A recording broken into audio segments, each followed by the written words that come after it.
I'm having so much fun playing Avowed. It is such a good combat RPG, and yeah, I've been hooked on it. I've played as a mage for a little bit. That's fun. That's a lot of fun, actually. Played as a gunslinger all the way till the last zone in this game. That's really enjoyable. I have another character that's a dual dagger crit based build, and they just destroy absolutely everything. It's probably, out of the characters I've built, is the most fun, most dominant, I would say. I'm playing on Path of the Damned for all these character builds, and I feel like that's where the sweet spot is with this game. Playing on the lower difficulties, in my opinion, games is just a little too easy. Still fun though, just a little too easy. So I created Legolas, beautiful man, and yeah, I created Legolas because I was curious if I could play or beat this game with a bow only character. So no real secondary, even though I have a secondary, I'm not planning to use it. I only have it just in case I need to burn something so I can get access to like some loot or whatever, or use the electricity or ice to get through a door. But anyways, I'm gonna try and beat this game with only using a bow, and it's kind of comparable to playing as a gunslinger a little bit, because obviously it's a range character. A lot of the abilities align up and are very similar or complement each other, but it's a bow, and so while you are shooting a little bit quicker, it's not as accurate. With the arquebus or pistol, as soon as you shoot, you're going to hit your target, especially the critical spots. But with a bow, depending on your distance, you got to kind of account for the drop in the arrow, the fact that your target's moving, so if it's moving left to right, you got to get ahead of it a little bit. Now that I have some characters in the last zone and starting to face some really challenging bosses and just areas in general, it just got me thinking if I could beat this game with a bow only. So I'm gonna try. The other advantage to a build like this is where you're using your resources, because for example in the gunslinger build I have 2 pistols and an arquebus, so that's 3 different weapons I'm putting a lot of resources in. So you really start to thin out what you can do for 3 weapons. And then with my dual dagger character, it hasn't been so bad because I've been able to level up the daggers pretty well. But again, that's 2 weapons I have to, put resources into. So this should be interesting because I only have 1 weapon I'm going to put resources into. So I'm curious on how strong I can get the bow as this kind of story continues. So that's the plan. That is the plan. And I did start a gunslinger playthrough, but I didn't finish it because I royally messed up about 3 to 4 hours of audio. It was bad. I left my speakers on, and this mic picked it up, and it was terrible. Guess I should talk about what I've done so far.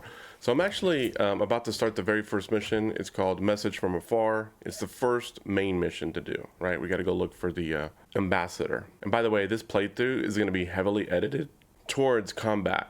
Some very little story cutscenes. 1, I just don't find it really interesting, and then 2, I think it honestly gets in the way of what makes this game great. That is the combat, the leveling up, the weapons, and the abilities. It's just so much fun. Everything else is secondary to me. But anyways, this character is level 5 already. I like getting to level 5 because at level 5 you get access to the Shadowing Beyond.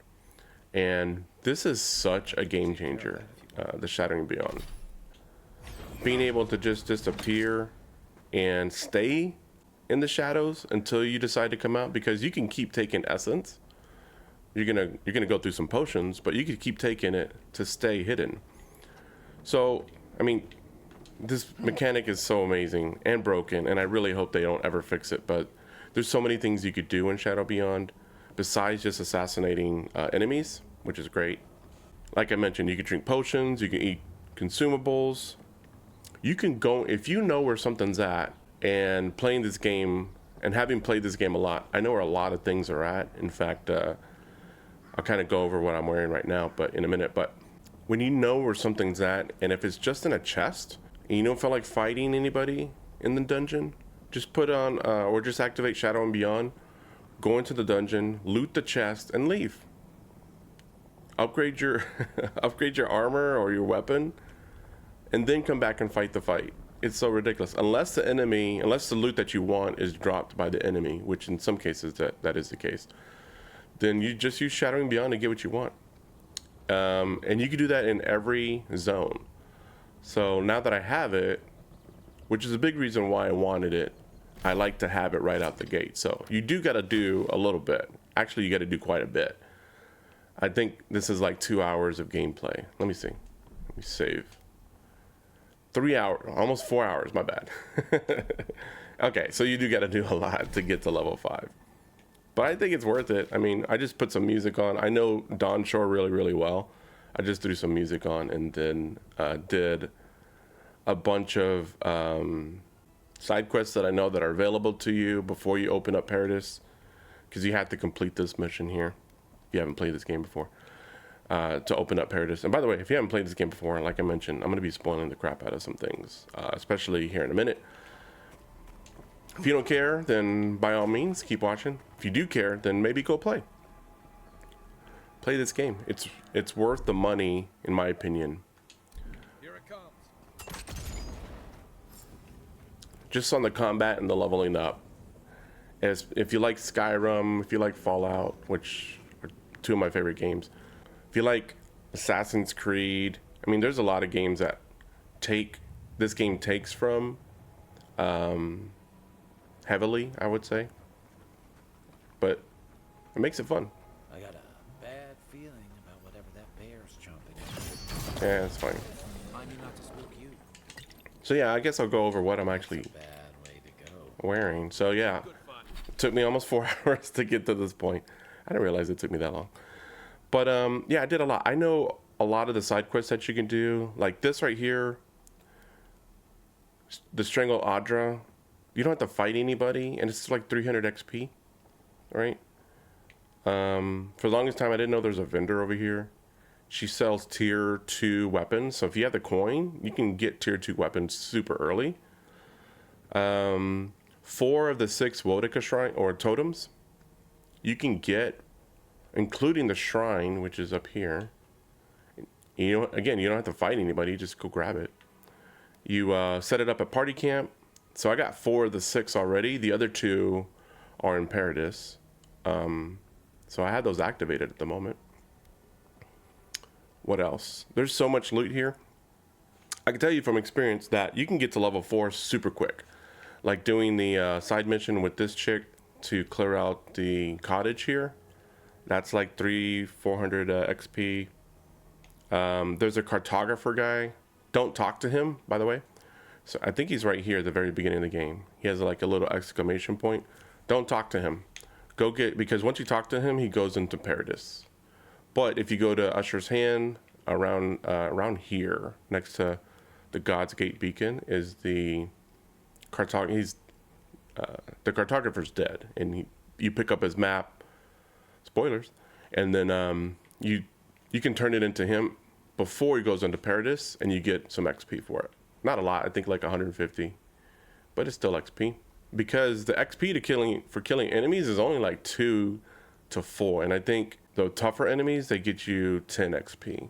It's not a lot, especially when, yeah, you almost got to clear 1,000 to, well, now I got to clear 1,500 to get to level 6, but so you get to level 4 really, really fast, but for level 5, you do got to do a little bit of grinding, which I did. But again, the reason I like it is for the reason I just showed you, Shadowing Beyond. It's such a fun mechanic.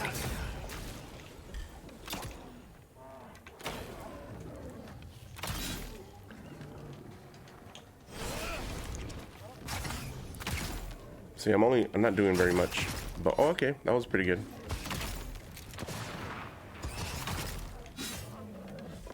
There we go. Ever since I figured out that you can actually get it early on through a little bit of grinding, I love to get the ability first before I actually start the main mission. And speaking of which, I haven't really talked about it, but I have a common bow quality 1, and I have resources to upgrade it, as you can see, probably a couple times, but I'm not doing it because as soon as we complete this mission, Paradis opens up, and in Paradis, near I think it's called the High Town or something like that. It's the upper area of Paradis. There's a merchant up there that sells a unique bow, and I've saved up all my pretty pennies for it. I have about 7,000 coin. It helps when you're wearing the Enchanted Suolenet too. So I got that from a side quest in Shantytown. And then I got the Vindictive band, which you get for turning the quest in where you clear out this cottage from the lady at Clavender's Landing. And then I got the Wayfarer's ring, which is 15% health and essence regen from potions and food. And you get that up here. On your way to Runyon's house, you get over this bridge with the ice grenade, and then you can go right or left. I think it's left here. And there's these two bears. They're next to a skeleton. That skeleton has the Wayfarer's ring. It's a good one to have. And then I got the gloves of the Strangler, which is in a treasure chest right here, east of Paradis. Gives you 15% stealth attack damage. Super nice. More importantly, critical hit chance. So this is going to be a bow character, a bow only character, but the focus is going to be criticals, because this game rewards the heck out of you when you get a critical hit.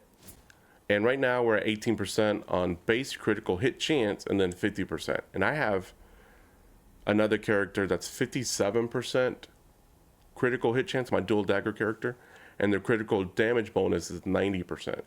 With the dual dagger character, I did create a start guide for that character because I thought it was just so awesome and so much fun to play, dominating the enemies in this game, that I created a kind of a little walkthrough on how to get that character set up. But I'll tell you now, just having been used bows before, I don't think I'm gonna dominate the game like I have been with the dual crit character, because yeah, you just don't aim as well with this thing, and it's much more complicated. So it's gonna be a more difficult adjustment. It's probably gonna ruin my playstyle a little bit, but it's all good. I think it's a fun challenge, which is why I'm going for it. And I honestly think I can make this bow pretty strong, because I'm not having to, like I mentioned, split up all my resources everywhere. I'm only putting it into one thing. And then the abilities you have in this game, I'm gonna try and set it up where obviously it makes much easier for me to kind of elude a lot of the combat that I would normally have to face.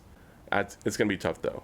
But one of the reasons I actually started this build was I saw, again, there's not a lot of videos on YouTube about bow only character builds for Avowed. There are a couple videos on recommendations on what bow to get and some abilities, but I saw this one clip, and I'll probably put it in the description. This one guy with the bow, and the way he played, and it's only like a 2 or 3 minute video. Maybe it's longer, but anyway, it's not the point. Whole point is he was using, instead of using Shadow Beyond to hide in, or not, hide, but to take out enemies from behind with the sword, he used it to get on the edges of the combat arena, if you will, and stay there so that the enemies would lose him and he would get some sneak attack bonus damage again. And he showed a few scenarios where he was able to actually stay away from combat, attack some of the tougher enemies, help his two companions, and kind of win the 6, 7, 8, enemy combat situation they were in. I thought that was neat. I was like, maybe that's the play style.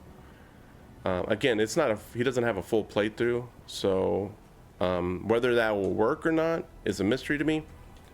But again, it's one of the things that kind of intrigued me about attempting this playthrough.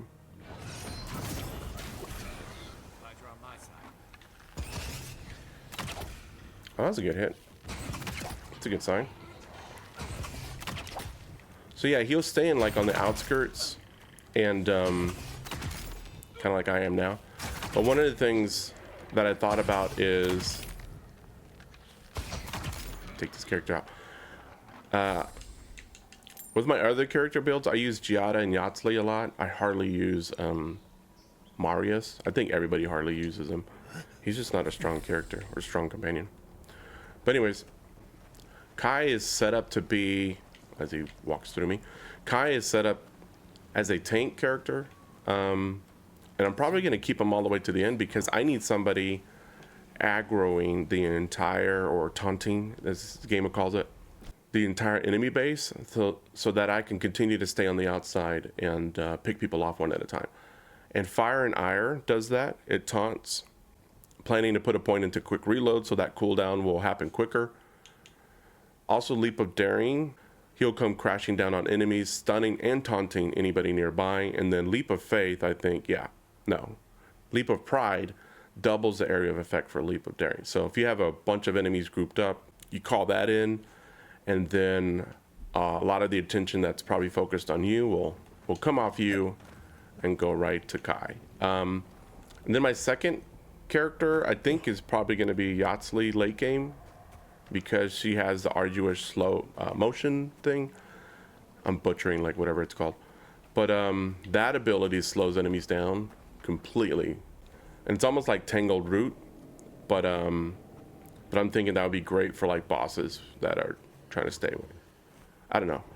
Giada might be the way to go, just because mid to late game I might need the. She's a healer, and that just might be way more important mid to late game if I'm taking some serious damage, and health needs to be the priority, which it might be. Okay, so let's see Legolas in action here. So I made as much consumables as I could that can help me out. What's funny is, like, you'd think that using a bow would be a real stamina drain, and it's not, which is crazy. So we don't need the Florian rice wine, but we will take this. +2 constitution, 5% damage reduction. We'll take Grog because he does toss poison. I don't know if that makes sense, but somehow this bear does. We'll take the extra health. Sacco's good. I'm always making that. You get +1 to might and constitution. I think when you get to Shadowscarp, you can make beetle pie, and that gives you +2 to might, which is nice. But we don't got that yet. Movement speed, I'll hold off on the freshwater. Intellect, yeah, we'll do that because we could use the extra. We're going to be disappearing a bit here. Magrin's Blessing, mine as well. We'll eat a cookie for the extra dexterity and movement speed. And then everything else I haven't been able to make because I haven't gotten the resources yet. But and quick save just in case I mess this up. There we go. And we'll go in, start off with a sneak attack, which is what I like to do with bosses.